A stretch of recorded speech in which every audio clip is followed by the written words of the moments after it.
The bridge itself used to be red, but the paint has faded and now it's this color, primarily due to rust.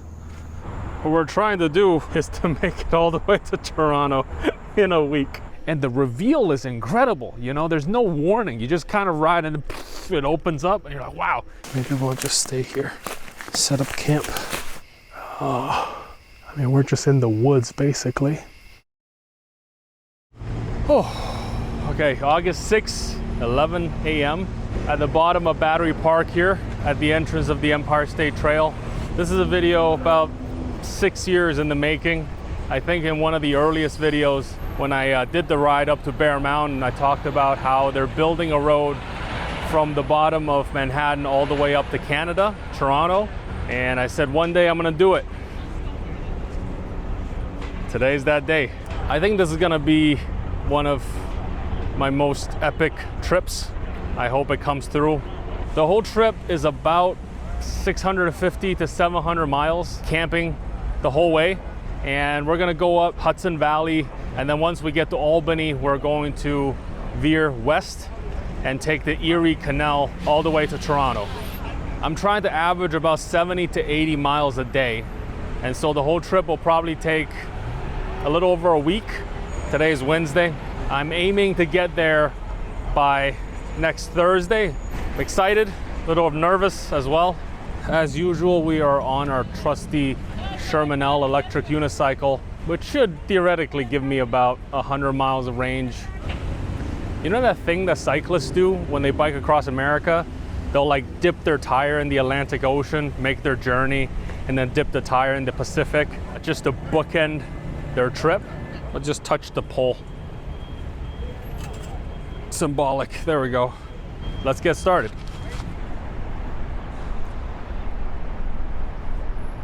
And off we go.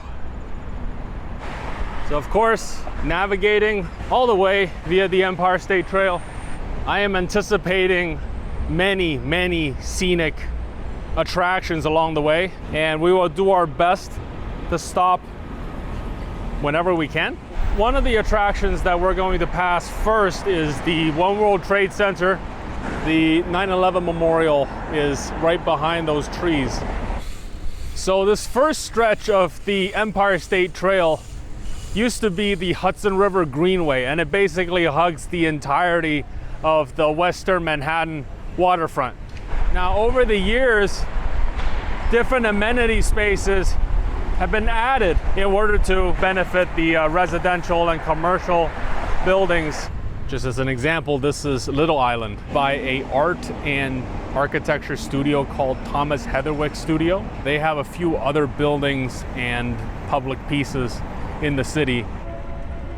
This is Pier 76. So Pier 76 now is a state park. It's also the place where they do a lot of different events, food festivals and that sort of thing, music festivals. But it used to be a city-owned impound lot. But the reason why we stopped here is so that we can get a better view of that second piece by Heatherwick Studio that I was talking about earlier. So that monolith of a commercial real estate hub is called Hudson Yards. But right in the middle, there's a sculpture that looks like a pine cone. That is the contribution by Heatherwick Studio called a vessel. Oh, we're passing one of my favorite buildings in the entire city, designed by Bjarke Engel Group. That distinctive project is called 57 West. Look at that sheer face right there. We're now around 70th Street. So the bike path has emerged from behind the trees, and now we're basically on the Hudson. Yo, Sean! What's up? Yo, what are the chances? That was a random encounter right now. Let's say hi to him. Testing your camera? No, I'm heading to Canada, dude. No way. Yeah, I should be back middle of next week. I need to keep a schedule. I'll see ya. We are at around 125th Street. So we started off all the way at the bottom, and the goal is to go all the way up and cross into the Bronx. That right there is the GWB that leads into New Jersey. The Little Red Lighthouse there is called simply that. It's built in 1921 and decommissioned in 1932. So what's special about this lighthouse is that it stands 28 feet and it's the last surviving lighthouse on the entire island of Manhattan. All right, we're gonna take 5 here. Oh my God, dude. That bag is heavy, dude. It's like 20 pounds roughly. And I'm like 270. And then I have more stuff in the back pouch Rock Bros bag that I have attached to the back of my wheel. So the charger, everything is in there, right? That's like another 10 pounds. So together, we're like a little over 300 pounds right now. Surprisingly, the Sherman, it's 12:30 right now. We've gone about 23, 24 miles. Now, the first stop for tonight is about 80 miles north of where we started. So we're a quarter of the way there, and we have about like 7 hours daylight left. I don't want to get caught out here in the middle of the trail when it gets dark. We're almost out of the city now. I'm thinking that if we can average like 15, 20 miles an hour, we should be good for the entirety of the trip. There are some steep sections as we get to the top of Manhattan here. Oh yeah, here we go. This is it. This is the one. Come on, come on, come on, come on, come on, come on. No problemo. That's kind of awesome. That's pretty cool. I wonder what this place is called. Inspiration Point. You know, it's beautiful, don't get me wrong, but the name is a little pompous and it makes me like this place just a little less than I did before I found out what it was called. Like, I felt inspired, but the name was like, you know what you should feel? You should feel inspired, and now I don't feel so inspired anymore.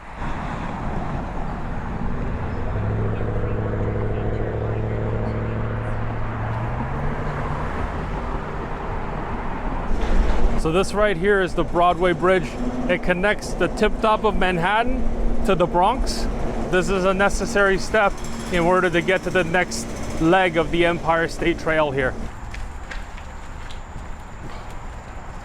All right, we're at Van Cortlandt Park, and I think this gives us a better idea of the scale of what we're trying to achieve here. So this is New York City, where we started, and this is where we are about 30 miles north. What we're trying to get to by the end of today is right above Brewster. There's a campground saddled right within the sharp turn, but what we're trying to do eventually is to make it all the way to Toronto in a week. One step at a time, I guess. Here we go.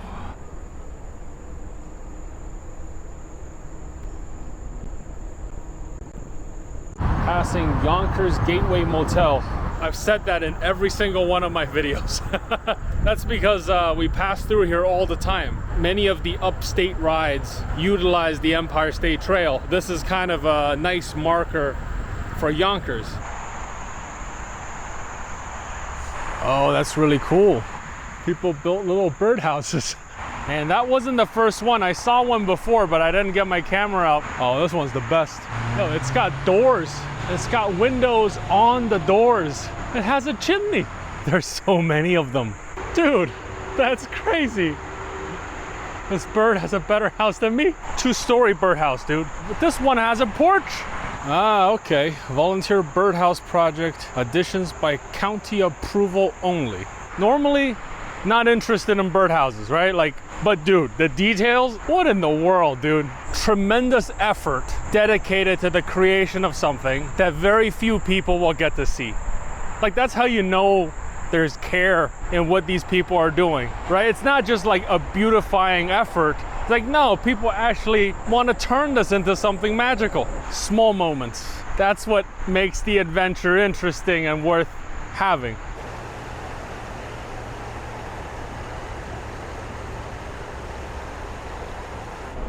So actually all of this is new. In 2020, this whole area used to be like a reservoir / miniature pond. In 5 years, it changed to this. I mean, honestly, such an improvement.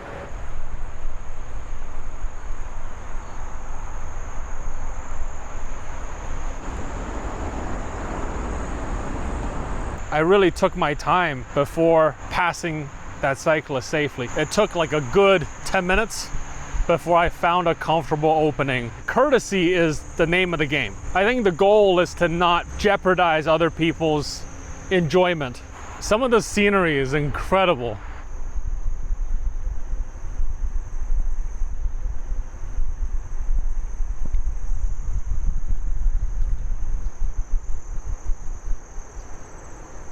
Wow. Yeah, we're cutting through the side of a mountain right now. Okay, we're about 50 miles in. Have about 4 hours of daylight left. We can barely make it to camp before it gets dark. The weight of the bag is really starting to irk me, because when I'm standing, I feel it on my shoulders, and when I'm sitting, I feel it on my crotch. So there's really no good way to like carry this much weight and be absolutely comfortable.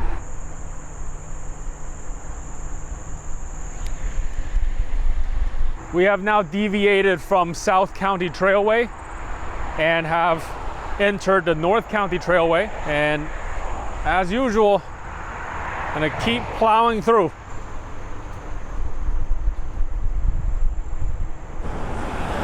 So this to our right is Sawmill River Road. One time the Queens guys and I were riding. It was dark.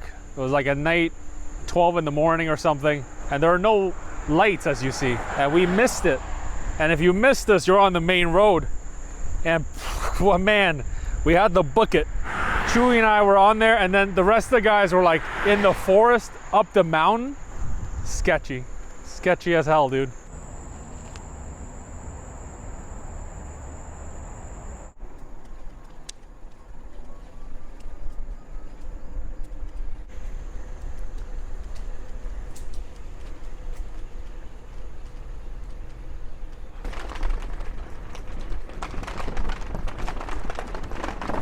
So the bridge we're on is called the Red Bridge. Straight ahead is the new Croton Reservoir. Oh, we got people swimming down there, so the water is probably very clean. It looks like that the bridge itself used to be red, but the paint has faded and now it's this color, primarily due to rust. That's crazy. I did not realize this is the volume of water behind the dam. All right, 62.8 miles in, and we've lost 2 bars of battery at the moment. I realized something about the charging situation. Normally when I'm at home, you kind of group sleep and charge together. The problem is that I'm camping and there's no guarantee that the camp spots will have charging available. So I think what I need to do is stagger my charging and my sleep. There are enough charging and EV stations along the way for this to be viable anyway, so I'm not too worried about it. But so far, the range on the L has been very reassuring. That's a first. So that, based on the smell and the amount of insects in the area, is a organic waste treatment plant.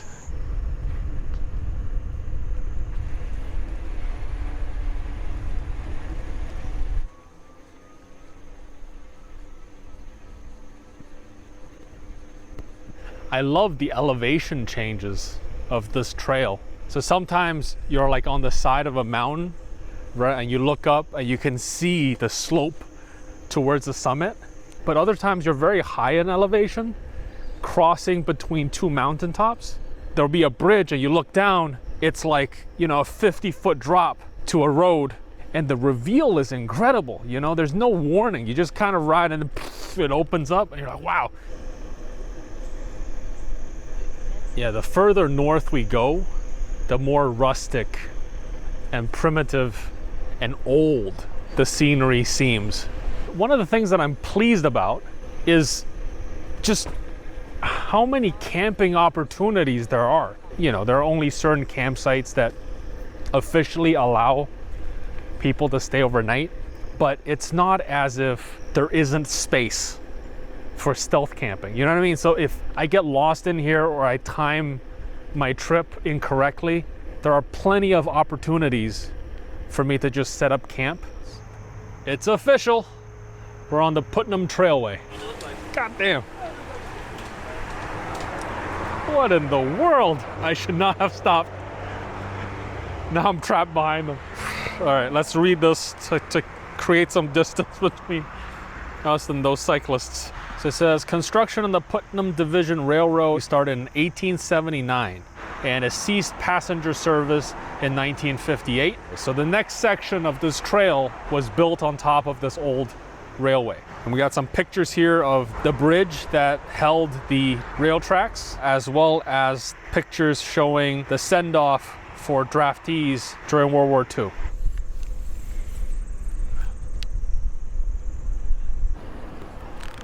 Oh, that's so cool. Look at that.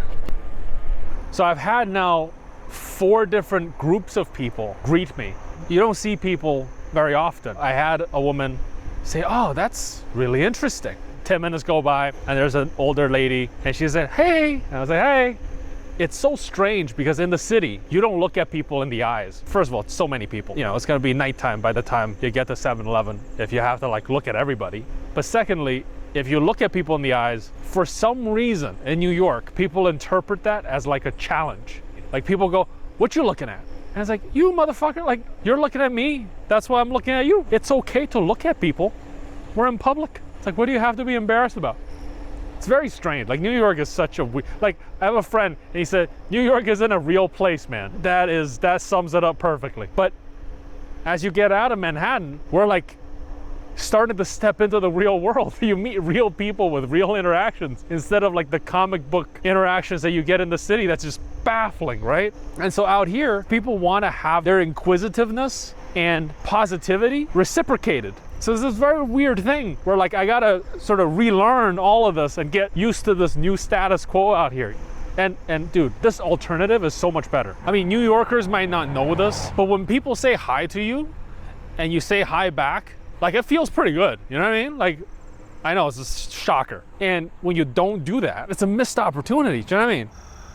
We are still on the Empire State Trail. However, there is a section that is currently still under construction. And so we essentially have to make a detour through the town of Brewster. This is actually not that much of a problem, given that we have to charge in Brewster anyway.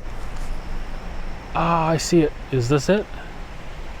All right, so I guess we found it. Oh my God. This is that plug that I got. Quick charge. Oh. The light went green.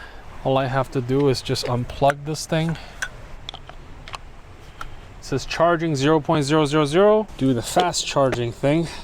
This is my lifeline right here, so I'm hoping everything goes well. We're gonna do 14 amps because I want to be here only for an hour. On the back of my wheel, I installed this little tab. That way you can very easily take the port cover off. Now we just need to plug in. Oh, that's a good sign. Let me put both of the ports in.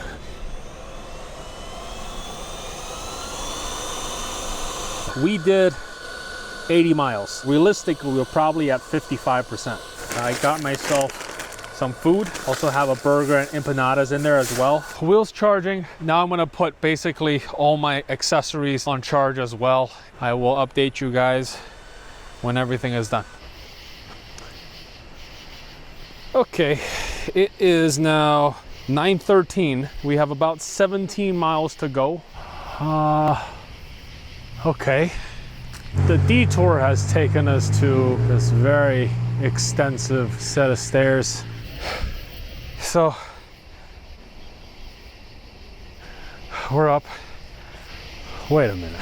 So this is actually officially how you get to the next stretch of the Empire State. It's kind of amazing how a little bit of darkness just changes your entire mood. You can't really see much of anything. Oh man, it's falling apart. It's falling apart here, guys. We're about 4.5 miles away from Depot Hill Multiple Use Area, which is the state campground that we're going to use to camp for the night. It is a primitive campsite, meaning that there are no bathrooms, there's no potable water, no power. It's basically just a piece of land that you are physically allowed to set up your tent on. The issue that I have right now is that I ran out of water. We are approaching a reservoir called Whaley Lake, a watershed off of the Croton Aqueduct. It says Whaley Lake was dammed in the early 1800s, the largest body of water in Dutchess County. It was a busy summertime fun spot for fishing, paddling, sailing, and swimming. I'm guessing if you can swim in it, you can probably drink it if you filter the water. What I need to do is find an access point. I hear running water. Are we close to a stream? Wait a minute. I think we are. I see a bridge down there.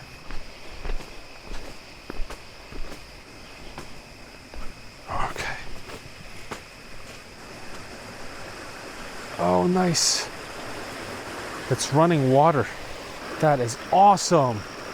And if I am correct, this is Whaley Stream and the water comes from Whaley Lake, which means it should be good to drink. Let's get this done. For this filtration to work, you need 2 water bottles, okay? More importantly, you need the Sawyer Squeeze water filter. You take your dirty water bottle that you're gonna use to scoop up the water from the river, fill it with as much water as you can, screw on the Sawyer Squeeze filter, and filter the water into the clean bottle. And now we have a clean bottle of water. So this is black, and this is blue. The reason why you want 2 differently colored bottle caps is so that you can tell which one has the dirty water in it and which one has the clean one. And that way you won't drink the wrong one by accident. I don't know if you see that, but we are near the Appalachian Trail. When I called the forest ranger this morning, he told me that once I get to the sign, I should cross the railroad onto a dirt trail. So I'm guessing that is the entrance. Oh, fuck. Okay, we're good. Everything is still good. Bro, I gotta walk deeper in. All right, I gotta just do this and get to the campsite and then figure it out from there. So we're gonna just go through this and resume filming once we get to our site, okay? Yeah, so state land. I'm guessing that means we are at the right place. That looks quite promising.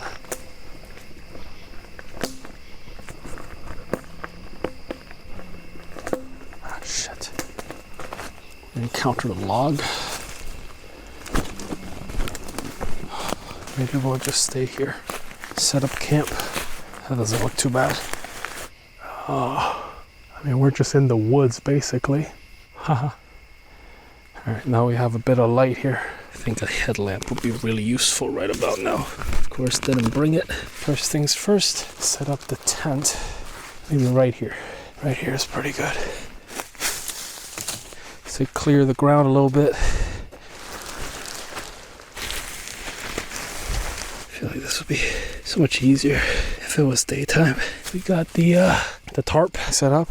Okay, next we got the tent poles.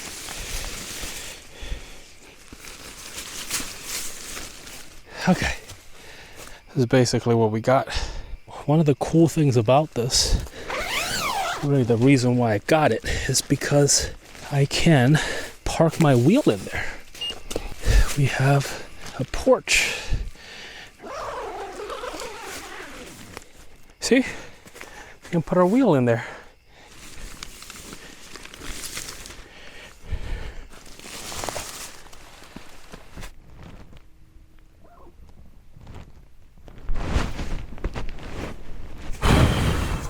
I'm blowing this sack and then inflating my mattress. Jesus Christ. Alrighty, so we got our tent set up. It is now 12:30. So we ended up doing about 100 miles today. My wheel's fully charged. I'm using it as my light source right now. Alright, I'm tired. Trying to wake up at 7 in the morning and head out from there. Alright. If you stuck around this long, thank you for watching. My current plan is to create one video for every day that I was out there on the Empire State Trail. There are 7 more videos coming after this one, documenting all of the subsequent days. And then I wanted to create one massive video, more of a movie-like experience. I'm thinking that one will probably be about an hour in length. After that, what I wanted to do is create like a debriefing where I talk about some of the tips that I have, some of the thoughts, some of the inspirations based on the trip that I had. What gear I brought, what I should have brought with me but forgot to, things of that nature. As you can see, it takes a long time to put something like this together. So stay tuned. I thank you very much for your patience. But yeah, stick around if you would like to see more content like this. See ya.